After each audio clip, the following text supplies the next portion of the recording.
Hello Rotary e-clubbers. My name is Madeleine Logan and I'm a Peace Fellow studying in Tokyo, Japan. I would like to speak to you today about an intercultural education program that I'm currently researching as part of my Peace Fellowship. As often happens, it was a story that first got me interested in this education program called Safarni. The story was about a young boy called Yusuf who refused to play with Christians. He had never travelled outside the town where he grew up. Everybody he knew had the same traditions, the same religion, and the same culture. Anybody who was different was threatening. Then Safarni came along. Yusuf did a series of travel adventures run by the organisation. He met people from across the world. Most of them were not Muslim. None of them looked like him. He learnt about different cultures, different games, different foods, different languages. The people he met were real and accessible, not absent and threatening. Yusuf plays with anybody now, Christian or Muslim, and he wants to continue to meet people from across the world. By the time I heard the story about Yusuf, I had been questioning the relationship between education and peace for several years. I started asking these questions when I worked for UNICEF in the Central African Republic during a time of violent conflict. While I was there, we were implementing peace education in displacement sites, in temporary classrooms we had set up. I believed that children could be peacemakers in their communities and that the values of tolerance could be taught. But I was still asking myself questions.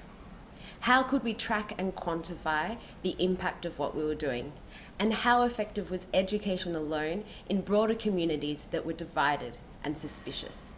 I started my Rotary Peace Fellowship with the goal of learning more about the relationship between education and peace. I was in Tokyo when I first heard Yusuf's story. It was told to me by the Safarni founder, Raphael Ayash. She was speaking at an event that I had helped organize at the Peace Center in Tokyo to help train local educators in how to run Safarni events in Japan. I was instantly intrigued. Safarni means Take Me Traveling in Arabic. The organization, based in Egypt, provides virtual travel adventures for children to connect with humans across the world. Passports in hand, the children board an aeroplane, which is basically a room turned into a plane. And they fly to another country. Once they get off their plane, they enter into another room that has been decorated to look like this new country. For example, if it's Brazil, there'll be Brazilian music playing, there'll be Brazilian decorations on the wall, and there'll be real Brazilians there to welcome the children. During the day, these foreign friends will play games with the children, talk about local landmarks, teach them some words from the local language. They will talk to them about different challenges that the country has and their memories of their childhood growing up. There is songs, there is dance, there is food, and there is laughter. Because we don't want the children to have the mistaken impression that everywhere outside of Egypt is some sort of utopia, there's a section where the foreign friends discuss a social challenge in the country and the children brainstorm ways that they can help address it. At the end of the adventure, the children go back into their planes and return to Egypt. Most of the children take part in something that we call seasons. So they travel to 6 different countries over a period of maybe 2 months. So every season starts with what we call a geography day, where the children learn their place in the world. They discover the solar system, the continents, how humans spread across the world, and how cultures emerged. They spend 6 days traveling virtually to different countries, and then at the end of the season, they have a graduation day where they present everything that they learnt to their parents and their communities. We make sure that in each of these seasons, they discover another culture within Egypt. The idea is that the children can discover the diversity of the world and their own country without leaving their neighborhood. The Safarni team is ambitious. They believe that the experience of traveling and meeting humans from cultures across the world will change the children's thinking in the long term. In the future, when these Safarni travelers hear about different religions, different cultures, different countries, they have a positive and personal reference point, one that will guard against prejudice. The founder, Raphael, created these simulated travel adventures based on her own experiences. She knew that the personal relationships that she made while she traveled had helped her become a more inclusive person and increased her appreciation of diversity. She wanted the same chance for children everywhere. Know your enemy is famous advice from the book The Art of War, but it arguably has equal significance in the art of peace. It's been shown that getting to know people from rival or disliked groups can actually increase your tolerance and reduce stereotypes. Psychologists call it the contact theory, and over 50 years of studies have shown that when people from divided ethnic or racial or religious groups come together and work towards a common goal in an environment of equality, then prejudice decreases. The children who take part in Safarni are those who would never normally have the chance to either travel or get to know people from different cultures. Safarni started in Egypt because that's where Raphael happened to be living at the time, but it doesn't address a uniquely Egyptian problem. The lack of diversity is an issue in many places in the world. It doesn't depend on geography or class or education. For example, I went to a high school in Australia with only 2 non-white students. Safarni has expanded and actually taken different forms in both Germany and Turkey, and it has the potential to extend further. All that said, Egypt does present an interesting context in which to run Safarni. There is suspicion of foreigners here, and there has been conflict between the majority Muslim and minority Christian population. This has intensified since the revolution, and there have been some cases of church burnings. The work that Safarni does is critical. However, Raphael had been asking many of the same questions as me. How can children's perceptions change through education programs? How can these changes be quantified? And finally, how can we create a program that has the most impact possible? I asked Raphael if I could come to Cairo and work with her on an impact assessment. Rotary generously funds a 2-month applied field experience for all of its Rotary Peace Fellows. I used this research funding to come to Cairo and carry out this project. This will form the basis of my master's thesis for my Peace Fellowship. We are asking our key questions with the help of 12 Safarni volunteers who I trained as data collectors. Over the next 3 months, we'll be carrying out a series of activities with over 100 children who are taking part in Safarni programs. The same activities will be run before and after each Safarni season, and the results of the first day and the last day will be analysed and compared. Each of our activities were decided with the input of Egyptian children. A few days after I arrived, I met with some children who had taken part in previous Safarni seasons and told them about my research design. They gave us feedback on how to change questions so they would be more easily understood, what sort of pictures we chose, what sort of layout we used for our surveys, and other really valuable inputs. We then redesigned the research methodology and we presented new activities to another group of 8 children who had also taken part in Safarni. They also gave their inputs. This was really important because often research about children never actually involves children in its design, and we wanted this project to be different and much more inclusive. The first activity is a survey where we have a series of statements about people of different cultures and religions, and we ask the children if they agree or disagree with them. During this survey, we also present the children with a map of the world, and we ask them to identify both Egypt and Africa. We expect that on the first day, most children will not be able to do this.